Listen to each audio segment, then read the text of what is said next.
Christmas is coming, and I hope you started shopping early because thanks to shortages, there might not be anything left by December. But where did the shortages come from? When will they end?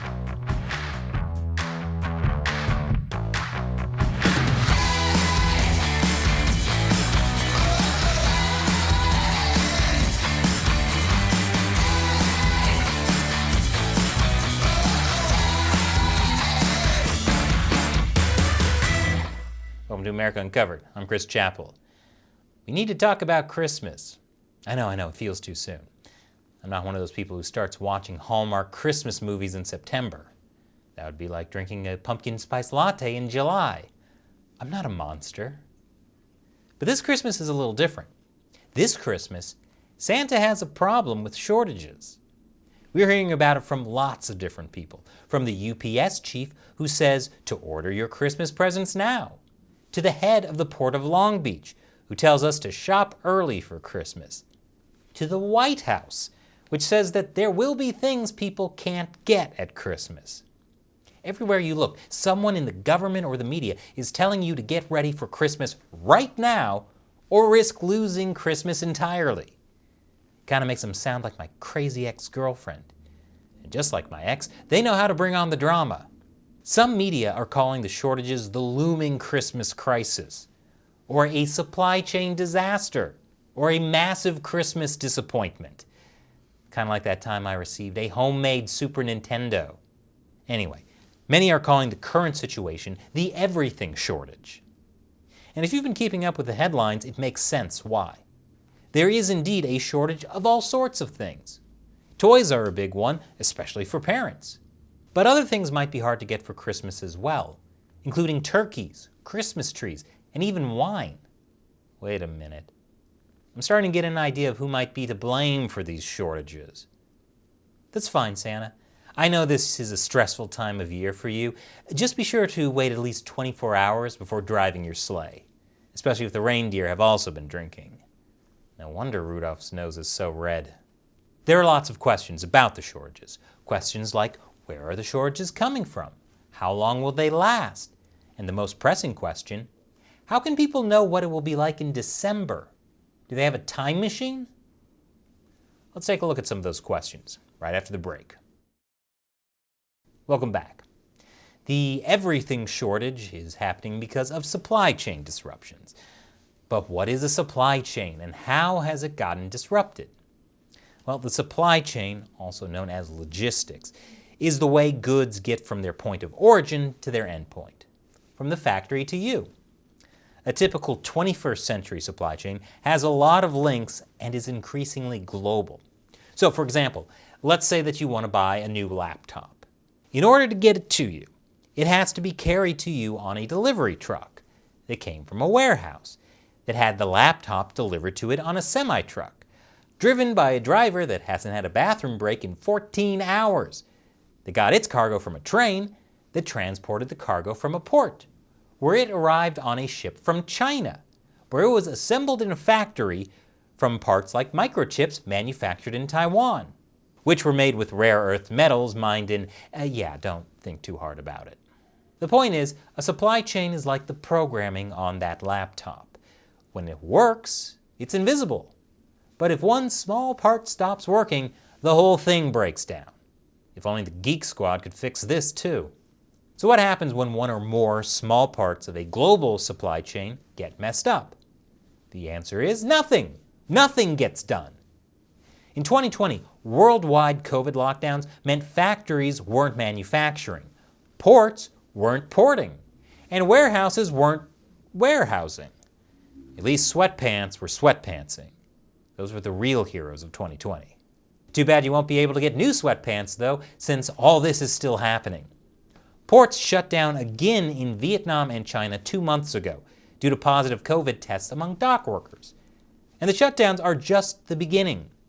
In the past year, we've also seen hurricanes, winter storms, and a ship caught sideways in the Suez Canal. Sadly, this wasn't a scene from Fast and Furious 10, Egypt Drift. Unfortunately, a shortage in one place can set off a chain reaction. For example, let's look at plastic. Everything in the modern world is made of plastic. from pipes to credit cards to cereal bags, and even our celebrities. The production of certain plastics in America was cut during COVID to save costs.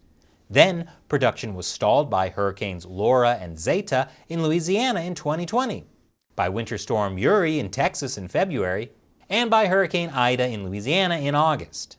Each one of these disasters caused a backup in plastic production, and it all adds up. It's starting to show. And it gets even worse. I'll tell you after the break. Welcome back. So adding to the supply chain issue, the cost of plastic and other chemicals is skyrocketing. That plastic shortage has caused shippers all over the country to turn to paper or cardboard shipping materials where they used to use plastic. And other plastic things might soon be using paper or cardboard instead. This has contributed to a shortage of paper and cardboard. And the demand for more paper products led to a shortage of paper pulp in China, where many boxes are made, and that led to a shortage of cardboard boxes. You can see where a shortage of cardboard boxes could cause a lot of problems. First of all, what am I going to build my fort out of? Pillows don't have enough structural integrity. This cardboard shortage is also a big problem as consumers bought more stuff online during COVID. Meanwhile, trucks that are needed to transport goods are out of commission because there's a shortage of supplies for repairs, including, you guessed it, plastic vinyl for seats. And that's just one example. We're also seeing a shortage of wooden shipping pallets due to a shortage of lumber. Shortages of cardboard boxes and pallets. How are products getting around warehouses? Is the Hulk working for Amazon now? No wonder my items are always smashed. And of course, on top of that, there's a labor shortage. Not enough workers to overcome all these challenges. All of these broken links in a supply chain can come together to create choke points, places where the flow of goods get clogged. One of those choke points can be found at the twin ports of Los Angeles and Long Beach. As of October 20th, these ports had more than 100 ships waiting, anchored off the California coast. That is a record number of ships at anchor. Yep, in Southern California, even the boat traffic is a nightmare. Together, the ports of Los Angeles and Long Beach handle about 40% of all container cargo in the U.S. So it makes sense that they're a major choke point in the supply chain traffic jam. But there are a lot of things contributing to that. The labor shortage is one, not just at the docks, but also at train yards across the country. In September, there was a jam at Chicago train yards. So Union Pacific Corp, a rail hauling company, outright stopped moving containers from the West Coast. But things like that caused jams elsewhere, like, say, at the California ports. In addition, increased shipping from China to the U.S. and decreased shipping from the U.S. to Asia has put shipping containers in the wrong places. And even rules about how high empty containers can be stacked have created a bottleneck. Although Long Beach recently changed those rules for that exact reason. With shipping containers sitting on ships anchored in the ocean, sitting in ports waiting to be emptied, and sitting in train yards waiting to be shipped, there's a major shortage of shipping containers in Asia. Which is why shipping a container from Asia to the U.S. that used to cost less than $2,000 can now cost as much as $25,000. And yes, I did spend $25,064 to get my Asian eye cream because I take my skincare routine very seriously. You think beauty like this happens by accident? All of this is happening as demand for goods in the United States has boomed, fueled perhaps by stimulus checks and definitely by record savings, and a need for new sweatpants after your last pair sweatpantsed too hard. And a lot of those goods are coming from Asia. According to Bloomberg, about 860,000 inbound containers arrived in the LA and Long Beach ports on average each month this year. That's 24% more than was usual per month for the 5 years leading up to the pandemic. So there are a lot of issues with transporting goods by ship right now. Are there solutions? Why not just move cargo on planes? I'll get to that after this final commercial break. Welcome back. How can we solve the supply chain issues.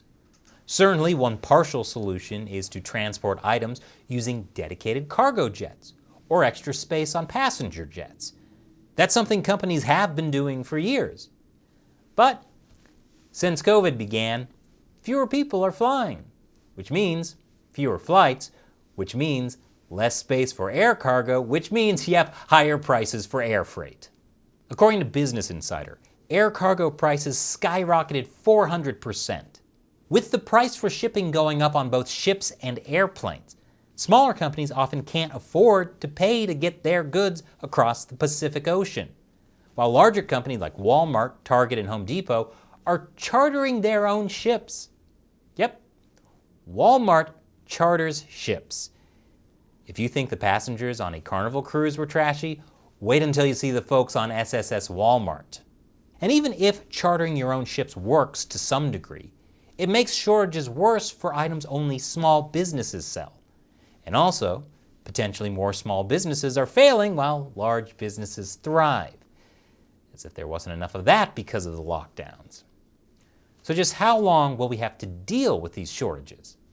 No one knows for sure, except for that guy with the time machine. But there are various estimates. Most seem to agree that it will continue into 2022, perhaps even the summer of 2022, according to some port officials.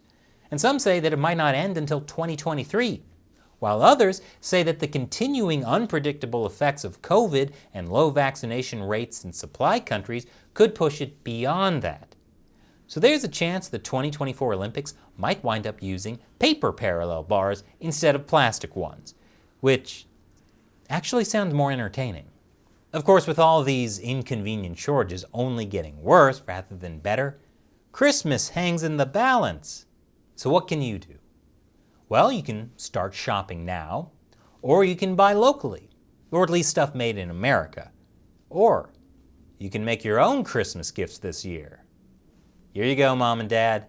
Hope you enjoy this homemade Super Nintendo as much as I enjoyed mine. So what do you think? How are you being affected by the everything shortage? Let us know in the comments. And remember, America Uncovered is mainly supported by viewers like you. So head on over to our Patreon page, patreon.com/AmericaUncovered. Once again, I'm Chris Chappell. Thanks for watching America Uncovered.